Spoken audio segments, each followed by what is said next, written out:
Okay जी, next topic है हमारा basically time value of money का। टाइम वैल्यू ऑफ मनी का मतलब क्या है कि बाय द टाइम जो वैल्यू ऑफ मनी है वो डेप्रिसिएट भी होती है, अप्रिसिएट भी होती है। बस हमने ये देखना होता है कि हम इस स्पेंडिंग पॉइंट के ऊपर खड़े होकर इस जगह को चेक कर रहे हैं। अगर हम यहाँ से फ्यूचर वैल्यू को देखते हैं तो ऑब्वियसली हम वैल्यू ऑफ मनी इंक्रीज करने की कोशिश करते हैं, क्योंकि इसके दौरान जितना भी इन्फ्लेटरी इफेक्ट आएगा, इन्फ्लेशन का इफेक्ट आएगा, जिसकी वजह से मनी डेप्रिसिएट होगी, हम उसको इक्वेट करना होता है। सिमिलरली अगर हमने कोई चीज़ फ्यूचर में हमने देखी हुई है, उसकी वैल्यू आज निकालना चाहते हैं, तो जाहिर सी बात है हम उसको डेप्रिसिएट करके देखेंगे, फ्यूचर वैल्यू ज़्यादा होती है और प्रेजेंट वैल्यू कम होती है। तो this was all about time value of money. Time value of money का मतलब है with the passage of time what is the value of money.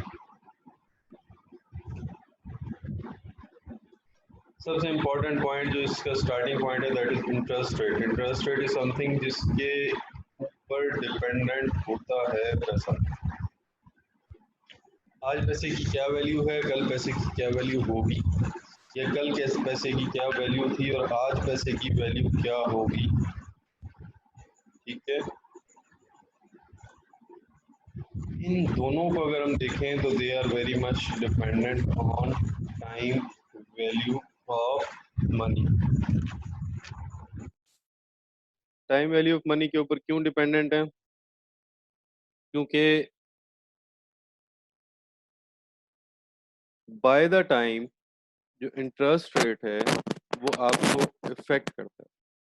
Interest rate basically क्या है? Interest rate is something that is being paid और earned over the money. यानी हम जो भी पैसा हमारे पास होता है, अगर हम उसे कहीं इन्वेस्ट करते हैं या डिपॉजिट करवाते हैं, तो हमें उसके ऊपर इंटरेस्ट मिलता है। सिमिलरली बैंक जब वही पैसा उठा के डिपॉजिटर्स का पूल इकट्ठा करके, यानी काफ़ी सारे डिपॉजिटर्स का पैसा इकट्ठा करके किसी को लेंड करता है, बोरोअर को, तो वो उसे इंटरेस्ट रेट चार्ज करता है। तो इंटरेस्ट की हम अगर आसान ज़बान में कहें तो interest is something that is money over money, यानी पैसे के इस्तेमाल के अगेंस्ट आप जो पैसे को देते हैं, तो दैट इज कॉल्ड इंटरेस्ट। और इसका एक रेट डिफाइन होता है जो कि डेली निकलता है पाकिस्तान के अंदर कैबर के नाम से। ठीक है, उसमें आपके पास 1 ईयर, 6 मंथ्स, 3 मंथ्स, 2 ईयर्स, काफ़ी सारी उसके अंदर सेग्रीगेटेड वैल्यूज होती हैं। तो इंटरेस्ट रेट का इस्तेमाल इसलिए है क्योंकि by the passage of time अगर आप उस पैसे को अपने पास रखेंगे और कहीं इन्वेस्ट नहीं करेंगे, it will not earn anything, but on the other side if you even deposit that particular amount in the bank, वो बैंक आपको इंटरेस्ट देगा। तो interest is something that is earn over the money. अच्छा, सबसे पहले क्या है जी? Simple interest. सिंपल इंटरेस्ट को अगर हम देखें, सिंपल इंटरेस्ट का मतलब ये है कि सिर्फ इंटरेस्ट एक ही दफा कैलकुलेट होगा और आपको दे दिया जाएगा। ठीक है, जो भी आपकी प्रिंसिपल अमाउंट है, यानी जो भी आपकी अमाउंट है, उसके ऊपर इंटरेस्ट रेट इम्प्लीमेंट होगा for may be for number of years, but इसके ऊपर एक ही दफा इंटरेस्ट कैलकुलेट होगा और वो आपको दे दिया जाएगा। जैसे मैंने अभी फॉर्मूला हाईलाइट किया, इस फार्मूले में लिखा हुआ है P, sorry, simple interest rate in dollars is equal to P is your principal amount, I is your interest rate, N is the number of years. N is number of years means, for example, I have 100 rupees, interest rate is equal to 10%, and I want to calculate it for 5 years. तो simple interest rate क्या होगा? P multiply by I multiply by N.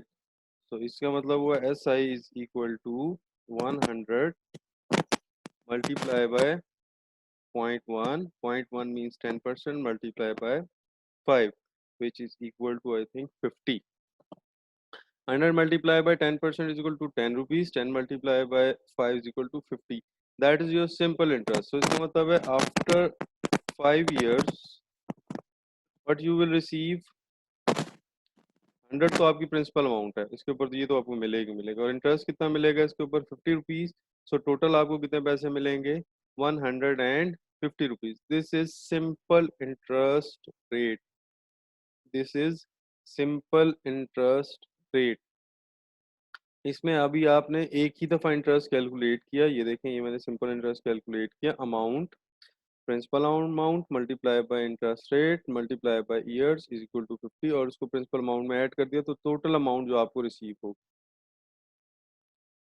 So this is simple interest rate. इसके साथ दूसरा interest rate जो है वो अभी हम देखते हैं। अच्छा चले, साथ दूसरा कॉन्सेप्ट दिया हुआ जी फ्यूचर वैल्यू और प्रेजेंट वैल्यू। इसको भी अगर हम ड्रॉ कर लें, future value, let's suppose I am here eight year zero.